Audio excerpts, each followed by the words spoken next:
سوال یہ کرنا تھا کہ اتنا فرمایا تھا کہ اگر کچا بچہ گر جائے تو اس کا بھی نام رکھنا ہوگا ورنہ یہ شاکی ہوگا، اور اگر ہم یہ ارشاد فرمائیے گا کہ اگر بچہ چند دن کا بھی تھا تو کیا یہ بھی کچے بچے میں شمار ہوگا؟ اور عرض یہ کرنی تھی کہ یہ کس طریقے سے معلوم ہوگا کہ اس کی جنس لڑکی کی تھی یا لڑکے کی، اس کا نام کس طریقے سے رکھا جائے گا؟ ہاں، کچا بچہ چاہے مطلب وہ چند دن کا ہو یا آدھے دن کا ہو، کچا بچہ جو گرا تو اس کا نام رکھا جائے گا. قیامت کے دن اس کا حشر ہوگا، یعنی وہ اٹھایا جائے گا. تو وہ نام اس کے نام سے پکارا جائے گا، ورنہ وہ شکایت کرے گا. شاکی ہوگا یعنی شکایت کرے گا وہ.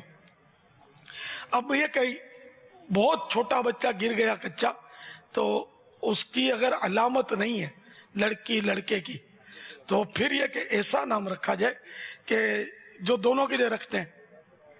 جیسے ہمارے یہاں ہوتا ہے کہ وہ نصرت، تبسم، راحت، رحمت، رحمت بھی دونوں میں رکھتے ہیں. مصباح، چراغ نا، مصباح. تو اس طرح کے نام جن کے معنی اچھے ہوں. برے معنی والے نام تو ویسے بڑوں کے بھی نہ رکھے جائیں، اچھے معنی ہوں اور دونوں میں جو چل جائے تو وہ نام رکھ لیے جائیں. واللہ تعالی اعلم ورسولہ اعلم عز وجل وصلی اللہ تعالی علیہ وآلہ وسلم. صلو علی الحبیب صلی اللہ تعالی علی محمد.